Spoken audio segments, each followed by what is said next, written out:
Halo guys, jadi ini aku lagi belajar buat start praktikum nanti. Nah, buat nanti itu kita praktikumnya tentang anatomi aves ya. Kita pakai burung perkutut. Nah, jadi dalam praktikum nanti itu ada beberapa anatomi ya, mengetahui anatomi dan morfologi dari struktur tubuh aves itu ya. Nah, bis ini nanti karena baru jam berapa ini ya? Baru jam 10.20 ya, nanti kita praktikumnya tuh mulainya jam 1, teman-teman. Jam 1 masih ya sekitar masih 3 jaman lagi ya. Tapi jarak dari kosku dari kos ke Pakis itu ke laboratoriumnya tuh 20 menit. Jadi perlu waktu persiapan buat OTW ke sana gitu. Nah, sekarang aku mau belajar nih guys buat pretest nanti, karena hanya ada satu kali pretest, tidak ada post test, makanya harus bener-bener bisa nilainya maksimal begitu ya. Aduh.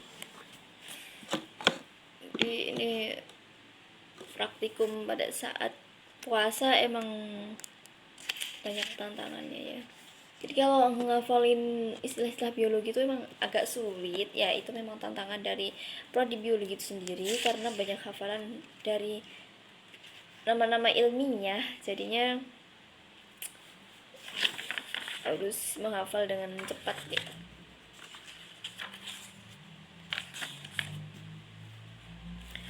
Jadi kita nanti mau mengamati sistem tubuh aves. Yang pertama tuh ada pencernaan, ada urogenital, ada respirasi, ada sirkulasi, sistem otot dan rangka tuh. Jadi kalau karena aku ini kuliah di UIN Raden Mas Said Surakarta, aku ini termasuk di angkatan kedua di prodi aku, karena emang benar-benar ini prodi baru ya teman-teman.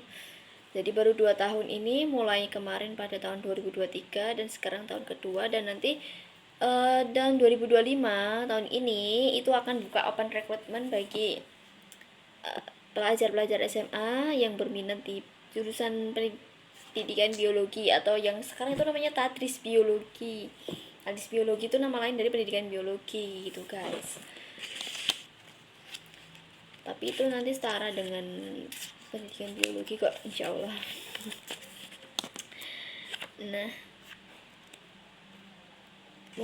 kalau di UIN sendiri tuh ada beberapa keunggulan ya kalau dengan ikut prodi tadris biologi gitu ya, karena emang bener-bener semuanya tuh baru, udah labnya baru, terus alat-alatnya juga baru, otomatis kan kualitasnya terjaga gitu, masih bagus.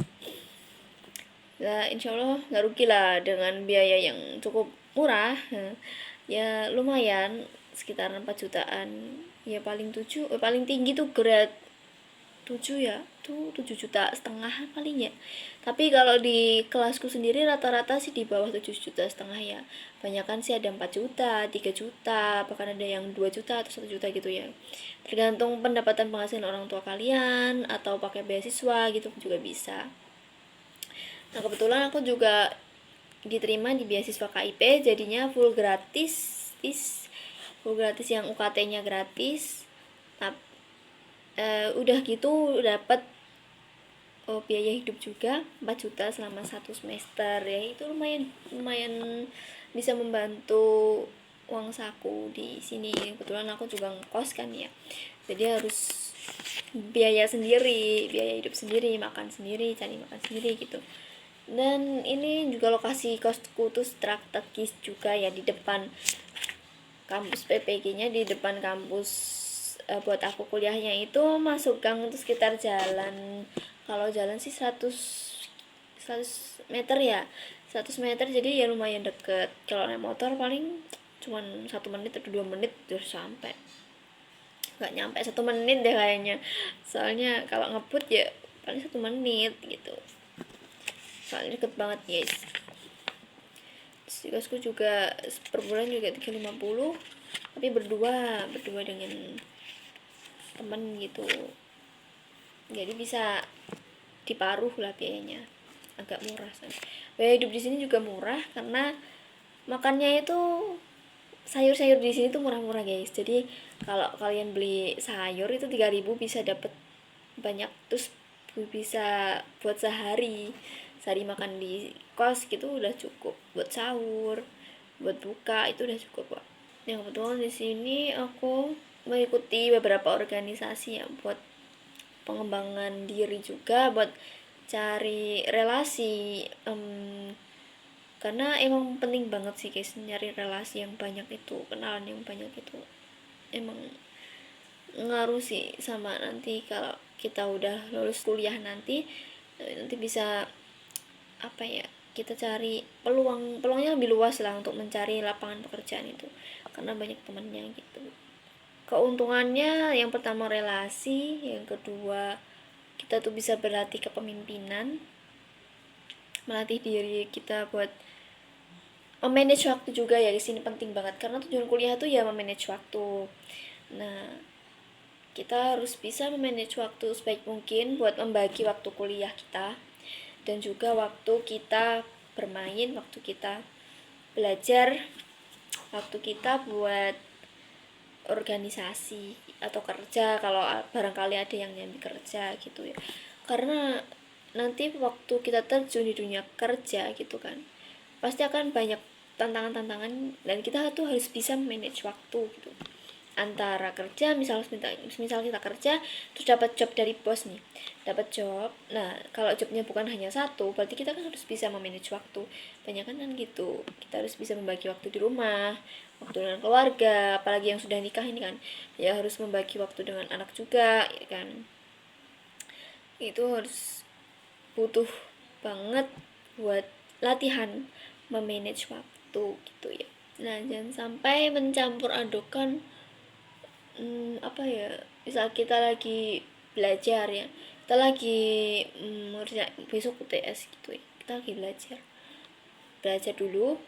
Habis itu kan kita ada rapat organisasi nih, nah kita selesaikan belajar kita dulu, dan jangan sampai kita pas rapat organisasi itu kita masih kepikiran nih, masih ngebayang-bayangin besok itu materinya gimana ya, besok itu ulangannya gimana ya, ujiannya gimana, tesnya gimana. Udah, kamu fokus pada satu di hadapanmu aja.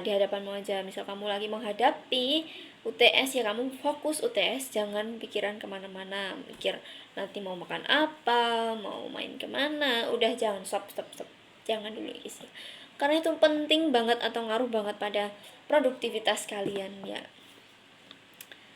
Banyak kan orang-orang yang bisa sukses itu orang-orang yang punya banyak prestasi itu dari buah hasil dari bisa memanage waktu itu guys. Jadi ada waktunya belajar, ada waktunya main gitu. Jadi nggak mencampurkan jadi satu gitu kan, nanti bakal stres juga. Yang pertama stres, terus yang pertama tuh apa ya, yang kedua tuh pikiran jadi semrawut gitu guys, kayak bisa fokus pada semua kegiatan. Jadi harus bisa mengkotak-kotakkan sendiri, mengkotak-kotakkan berbagai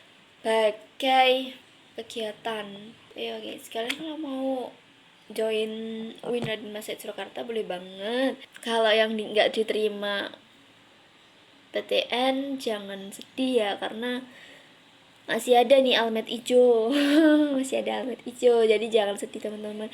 Kalau nggak terima SNBP, nggak terima SNBT itu jangan langsung menyerah, nggak kuliah dulu, gap year gitu, jangan ya. Bisa diusahain bisa kuliah guys, terutama yang cewek-cewek nih sebelum umurnya itu tinggi. Ya kan, karena cewek itu kan mayoritas nikah tuh di umur 20 tahun ke atas ya. Nah, kalau kuliahnya terlambat itu nanti kan bisa mempengaruhi juga, kayak misal masih kuliah tapi udah dilamar gitu kan ya. Jadi ya agak bingung juga ya kayak gitu. Jadi harus menurut aku sih lebih awal lebih baik gitu kan, sebelum materi-materi yang disampaikan sama guru-guru SMA itu hilang dalam otak kita. Nah jadi kita mending kuliah lebih awal daripada gap year gitu, karena nanti mungkin ya kalau bagi teman-teman yang masih ragu buat kuliah, semangat belajarnya itu akan menurun jika teman-teman memutuskan untuk gap year, karena udah berpikir jika ada yang udah kerja gitu, orientasinya tuh udah pada kerjaan, jadi udah nggak mikirin kuliah lagi. Karena banyak kan berpikirnya kenapa harus kuliah, karena aku udah punya kerja, udah punya kerjaan, udah apa ya, udah menetap di suatu pekerjaan, udah dapet gitu, buat apa kuliah gitu kan, biasanya berpikirnya begitu. Nah untuk meminimalisir seperti itu, dan manfaatnya tuh banyak banget guys, kita itu bisa membuka pikiran kita, membuka pengetahuan baru, mindset kita itu jadi berubah. Bayangkan sama-sama penjual bakso ya, yang satu kuliah yang satu enggak, nah itu pasti akan lebih laris yang kuliah. Karena kenapa guys, karena udah bisa memakai strategi-strategi gimana caranya menarik pelanggan ketimbang